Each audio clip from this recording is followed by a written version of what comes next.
Here's a photograph that I took in late 2011 along the Jurassic Coast in southwest England. At the time, I just arrived in London for maybe about 3 months and decided to make the trip down south because I wanted to get out of the city for a bit to get a bit of fresh air.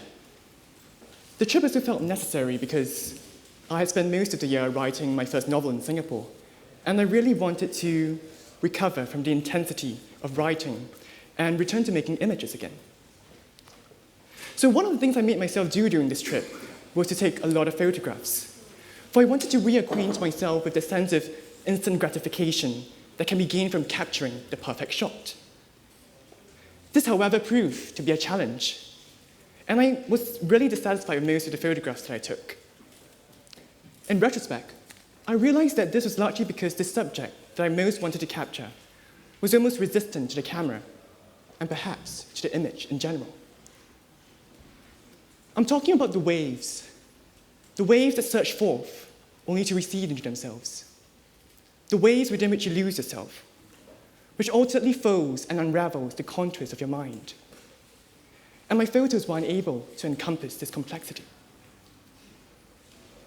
And I realized the problem was not a matter of compositions or shutter speeds, but the fact that waves don't exist as images. They are rather a movement, an amplitude, a mode of expansion and compression. Waves are not things in themselves, but a term of measurement between things.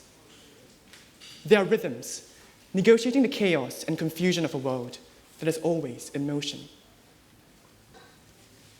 So finding it impossible to think of the wave in terms of an image, I started finding myself returning back to the written word. Yet as I was grappling with all the multiple meanings of the word wave, I was inadvertently making my way back to the image, as I started to contemplate the shape of the word itself.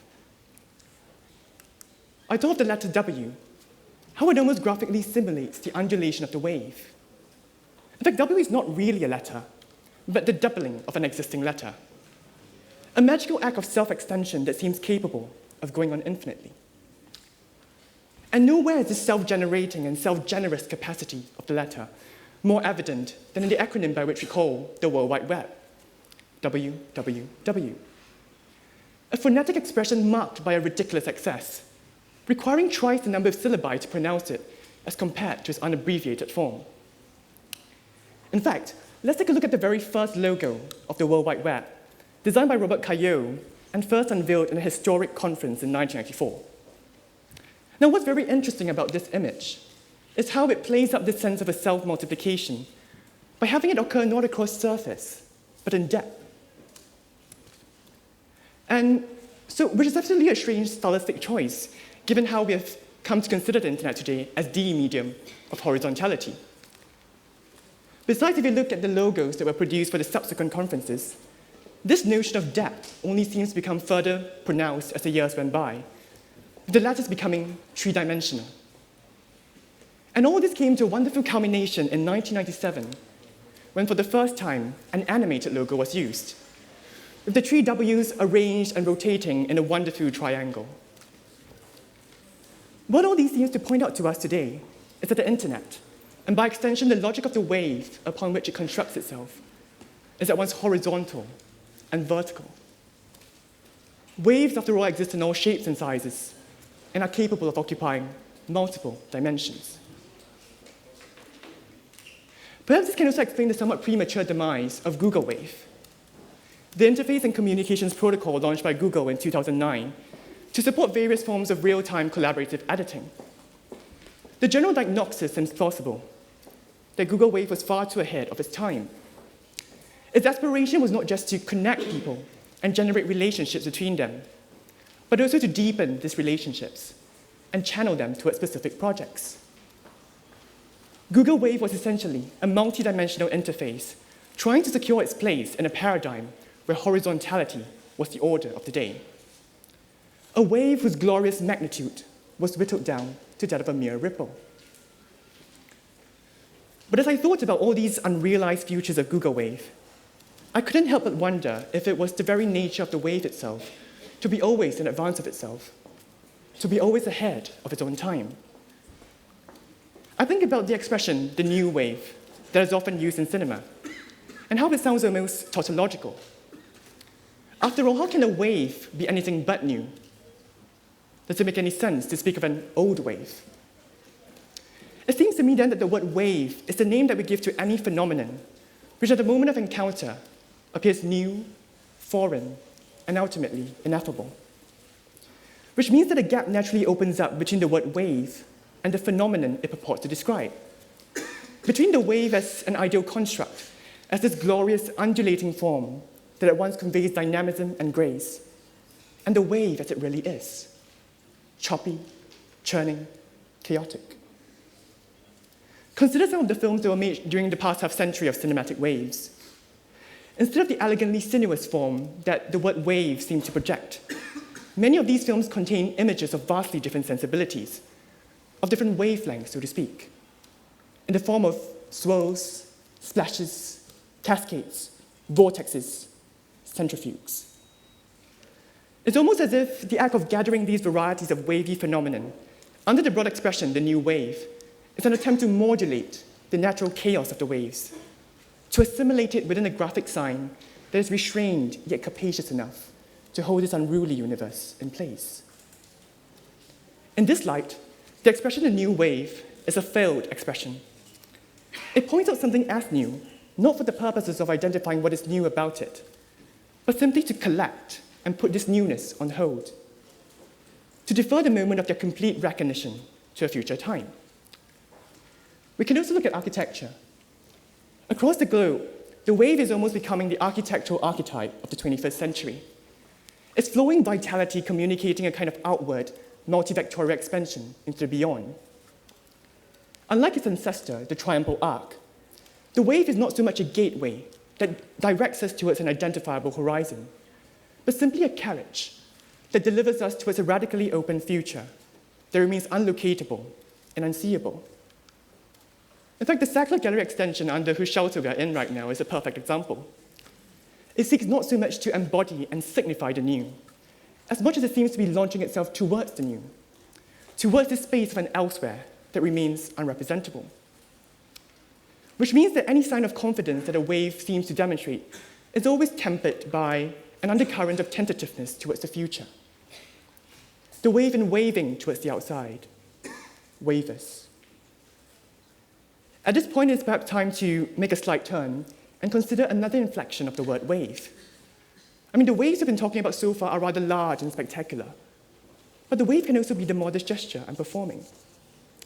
In fact, an experience I had just a few weeks ago just got me thinking about what it means to wave at somebody, to perform this utterly ambiguous gesture that is at the same time so universally adopted. So what happened was that I have recently enrolled myself for an evening class in French. And during the very first lesson, we were told to do the customary self-introductions.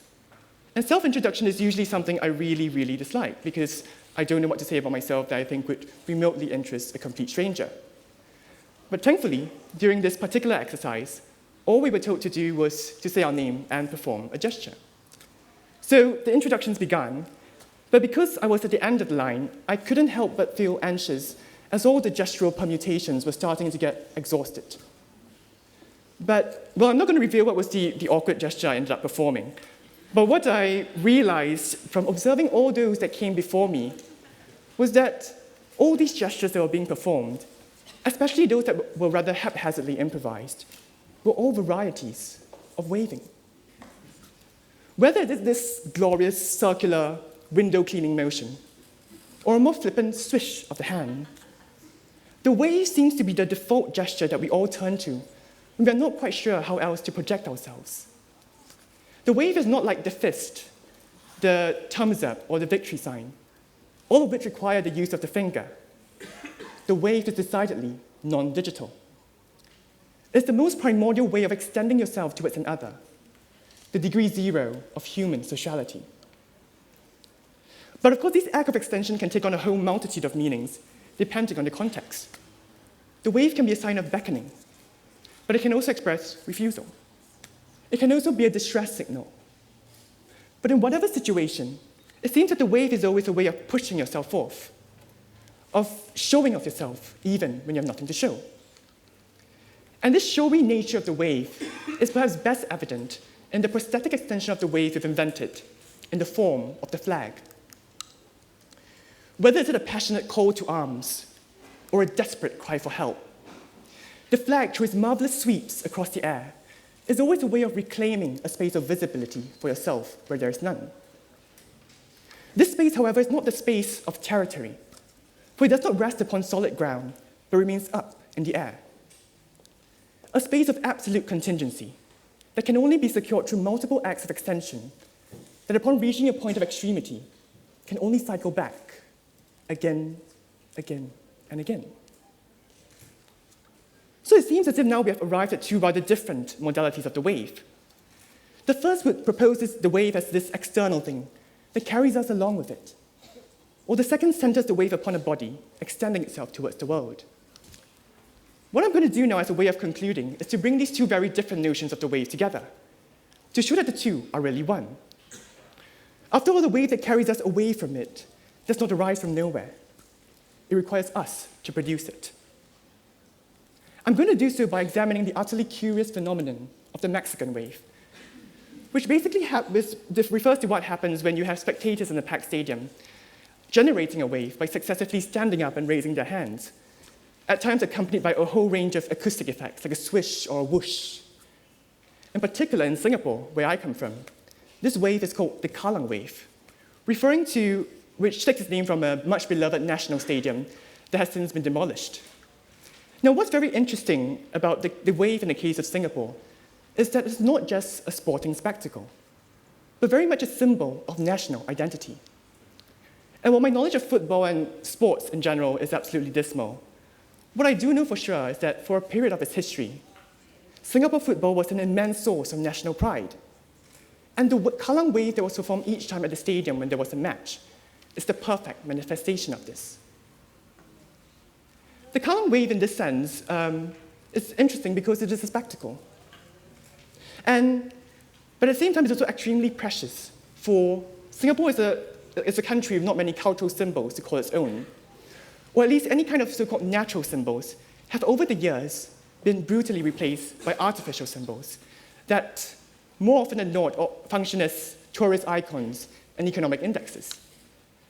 The Kallang wave within this context is almost like a symbol that was improvised into existence, an attempt at conjuring a sense of national self by simply throwing oneself into the air to generate a big national wave from many small, disparate ones.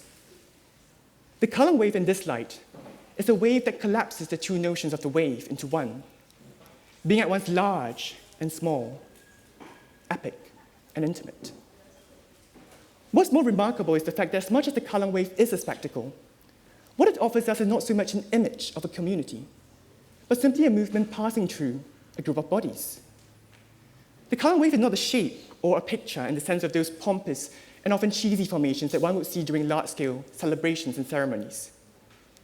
As a participant in the wave, there is no sense of having to adhere to a pre-created image.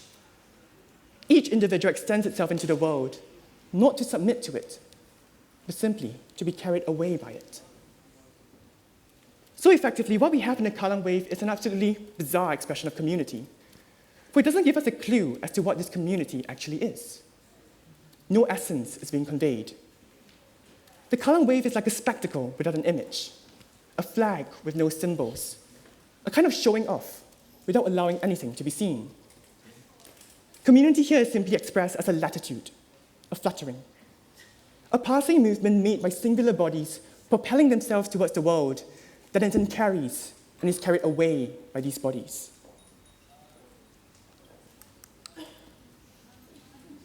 In the current age in which the relationship between the individual and the community demands to be negotiated more than ever, thinking about the wave can thus very well allow us to rethink what it means to be a part of a community.